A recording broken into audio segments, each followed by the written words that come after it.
नमस्कार। मेरा नाम भाऊ तोरसेकर। आप देख रहे हैं प्रतिवाद।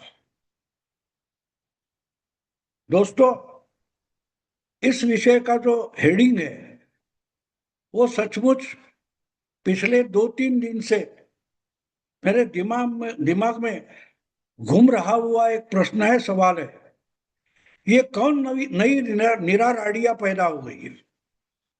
अब नीरा राडिया, ये नाम सुनकर बहुत सारे लोगों के दिमाग की बत्ती जलेगी, जो पिछले 10-15 साल से राजनीति फॉलो करते होंगे, खबरें देखते होंगे। सरकार गिरते हुए या सरकार आते हुए या मोदी सत्ता में आने का चमत्कार देखते हुए जो लोग जिए, उनको बिल्कुल पता होगा कि नीरा राडिया कौन है। नीरा राडिया एक ऐसी महिला है कि जिसके फोन पर हुए जो संवाद है, डायलॉग है, चर्चा है, विचार विमर्श है, उसका फोन पर हुआ रिकॉर्डिंग एक बड़ी राजनैतिक लफड़ा बनकर रह गया था। उसको नीरा राडिया टेप्स बोलते हैं।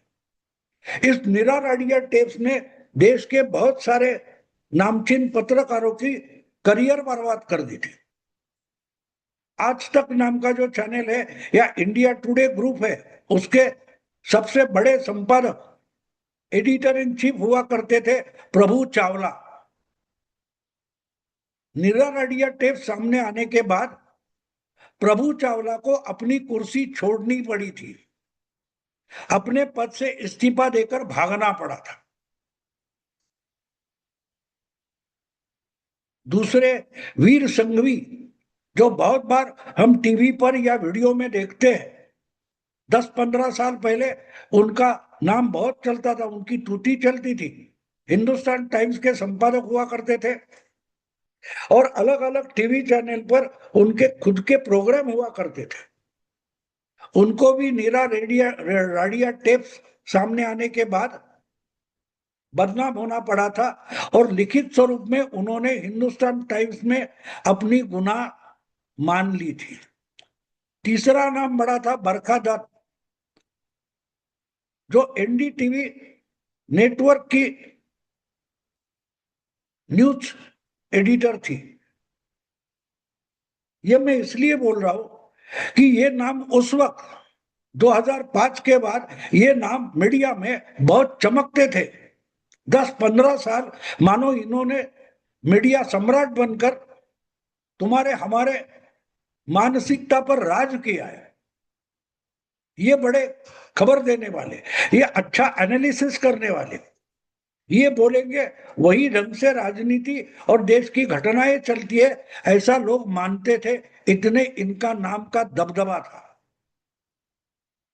लेकिन नीरा राडिया केस ने इनको जमीन पर ला दिया, अर्श से फर्श पर ला दिया। इसका कारण ये था नीरा राडिया टेप्स। अब नीरा राडिया टेप्स क्या थी? नीरा राडिया नाम की एक बिजनेस वूमन थी, यानी सीधा सीधा पैसों की लेन देन करने वाली मिडिलमैन बनकर नीरा राडिया काम करती थी। बड़े बड़े पूंजीपति, बड़े बड़े उद्योगपति और उनके जो पॉलिटिकल और इंडस्ट्रियल और पॉलिसी के लेवल पर प्रॉब्लम्स होते थे, इसके लिए सत्ता में बैठे लोग और इनके उद्योगपतियों के इंटरेस्ट, इसको बैलेंस करने का काम नीरा राडिया करती थी। और इसके लिए इन्होंने अपने दलाल की तौर पर, अपने मिडिलमैन की लेवल पर बड़े बड़े संपादक, रिपोर्टर्स हायर किए थे, जिनकी सत्ता की गलियारों में बड़ी पहुंच होती थी। जो लोग बड़े बड़े रिपोर्टर बनकर बड़े बड़े मंत्री, प्रधानमंत्री, मुख्यमंत्री इनका इंटरव्यू करते थे, उनसे नजदीकियां बढ़ाते थे। नजदीकियां खबरों के लिए नहीं बढ़ाई जाती थी। उस मंत्री के जरिए, उस मुख्यमंत्री के जरिए उनकी सरकार के जो पॉलिसी होती है, नीतियां होती है, उसको प्रभावित करने के लिए ये पत्रकार उनके नजदीकी बन जाते थे। और होते होते इनका हौसला इतना बढ़ गया था कि मनमोहन सिंह की सरकार में ये लोग मंत्री पद बेचने तक लगे थे। एक तरीके से जैसे वो हम देखते हैं ना क्रिकेट में, आईपीएल होता है, Mumbai Indians, Rajasthan Royals, Kolkata night Riders वगैरह ऐसे होते हैं ना, और उसमें जो अच्छे अच्छे दुनिया भर के क्रिकेटर्स उस टूर्नामेंट में खेलना चाहते हैं, उनकी नीलामी की जाती है, उनकी लिस्ट दी जाती है, और एक्चुअली उसकी नीलामी होती है कि भाई ये खिलाड़ी है, लगाओ बोली।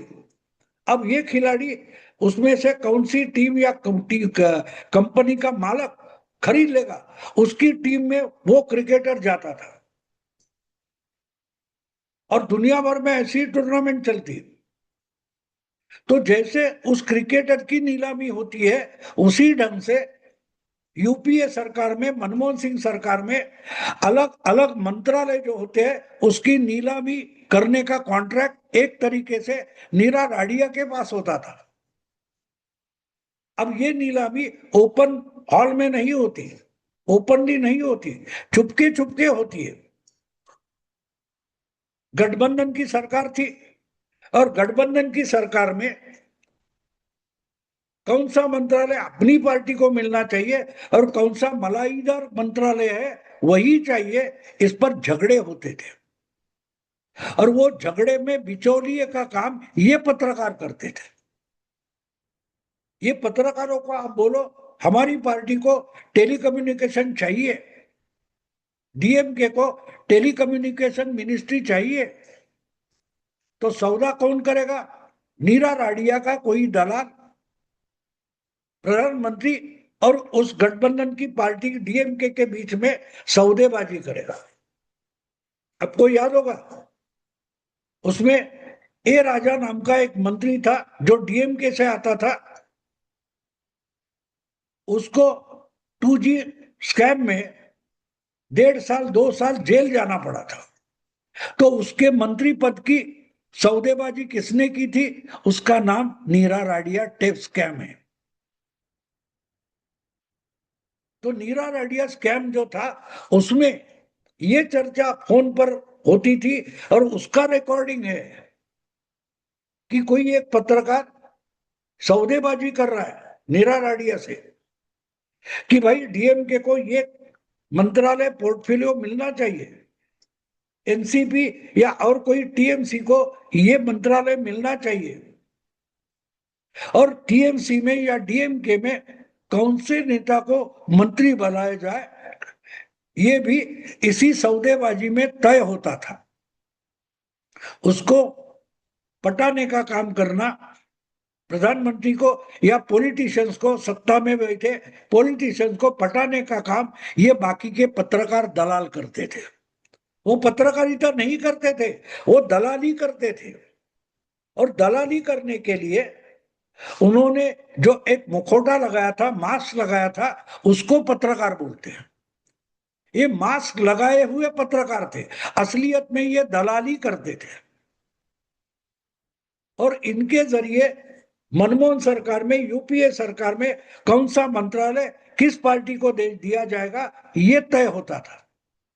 और इसलिए ये दूसरी जगह खबर भी देते थे, हाँ डीएमके से ए राजा को मंत्री बनाया जाएगा, टीएमसी से दिनेश द्विवेदी को मंत्री बनाया जाएगा, या और किसी पार्टी जो गठबंधन में, यूपीए के गठबंधन में है, ऐसी कौन सी पार्टी के किस नेता को सेंटर में मंत्री बनाया जाएगा, इसकी खबरें ये पत्रकार सबसे पहले दे सकते थे।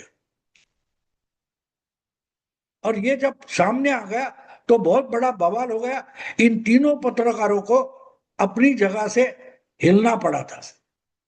वीर संघवी ने तो माफी मांगी, प्रभु चावला को तो इंडिया टुडे छोड़ना पड़ा था। लेकिन बात यह है दोस्तों कि इसके बाद 2 साल पहले, शायद 4 साल पहले की बात होगी, जब इंडिया टुडे का एक बड़ा कॉन्क्लेव था, उसमें प्रधानमंत्री नरेंद्र मोदी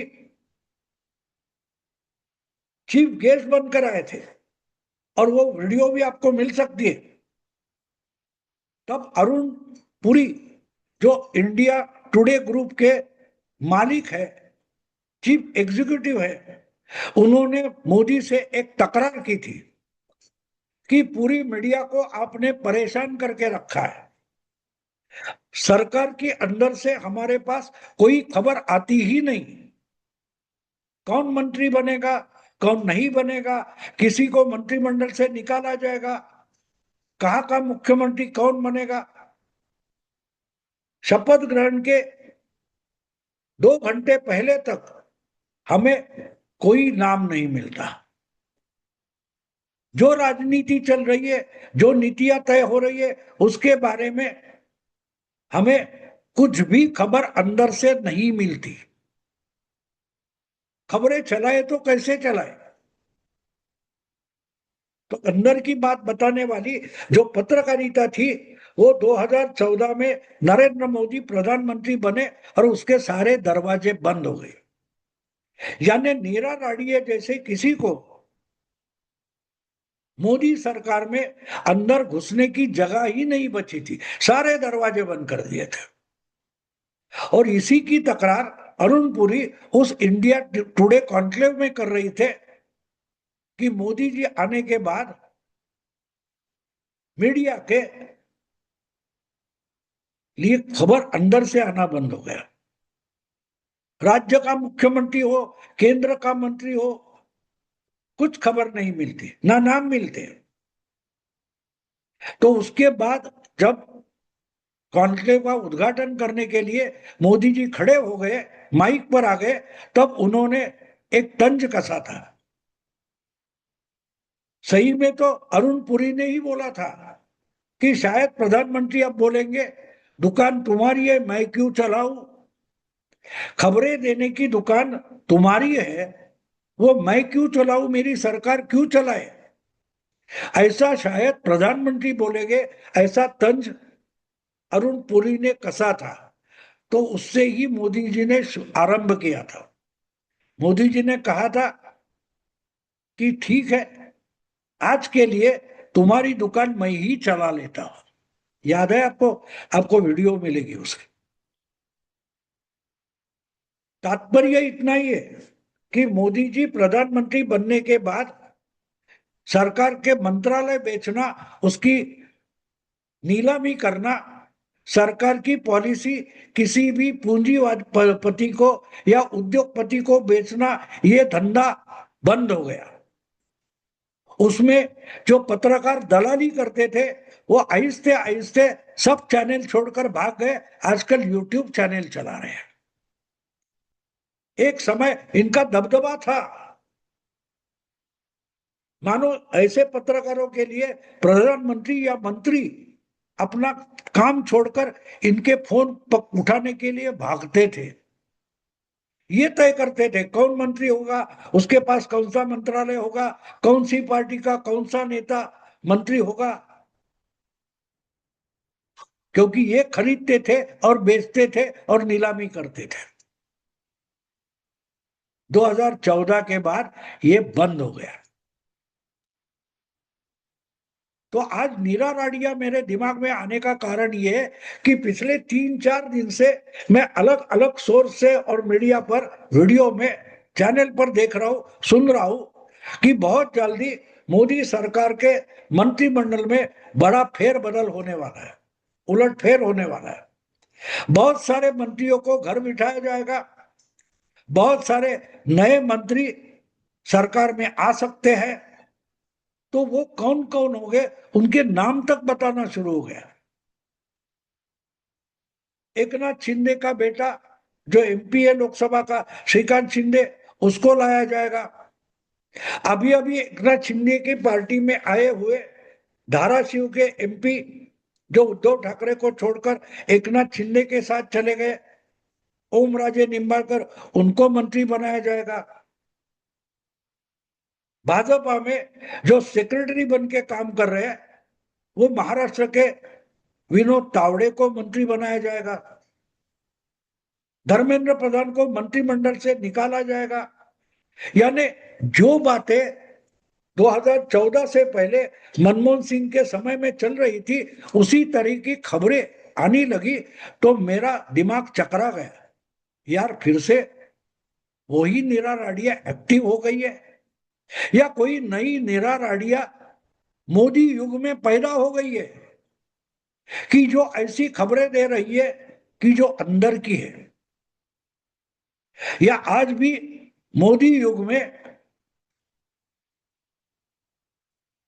मनमोहन सिंह के जमाने की मंत्री पदों की नीलामी शुरू हो गई है।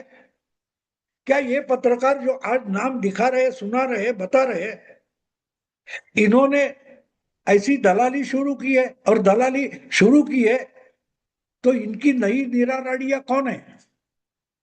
ये कहां से पैदा हो गई? ये सवाल मेरे दिमाग में आ गया, क्योंकि पिछले 12 साल से मोदी युग शुरू होने के बाद हम देख रहे हैं कि किसी भी राज्य का मुख्यमंत्री हो या केंद्रीय मंत्रिमंडल में फेर विस्तार होने वाला हो, तो उसमें कोई नाम कुछ घंटे तक सामने नहीं आता। 2017 में राष्ट्रपति पद का चुनाव होने वाला था, तो रामनाथ कोविंद ये नाम सामने आने तक किसके दिमाग में तक नहीं था। 2022 में जब द्रौपदी मुर्मू का नाम सामने आया, वो अधिकृत बीजेपी के सोर्सेस से सामने आने के पहले किसी के दिमाग में तक नहीं था, लेकिन हो गया। जगदीश धनखड़ ने अचानक इस्तीफा देने के बाद जो उपचुनाव हो गया उपराष्ट्रपति पद के लिए, उसमें भी राधा कृष्णन का नाम आखिर तक किसके भी दिमाग में नहीं था। ये इतनी अगर पक्की बंदिश थी, बांध बंदिश थी मोदी सरकार में है, तो ये अचानक ऐसी खबरें आना, इसका मतलब या तो ये सरासर झूठ बोल रहे हैं चैनल वाले या पत्रकार, या तो कोई नई नीरा राडिया पैदा हो गई है। बहुत जल्दी इसका खुलासा हो जाएगा, लेकिन आज मैं इतना बोल सकता हूं कि ऐसे आने वाले नाम या मंत्रिमंडल विस्तार की खबरें, इस पर मेरा थोड़ा सा भी विश्वास नहीं है। देखते हैं दोस्तों क्या होता है। अगर वीडियो पसंद है तो लाइक कीजिए, शेयर कीजिए और प्रतिवाद को सब्सक्राइब कीजिए। नमस्कार।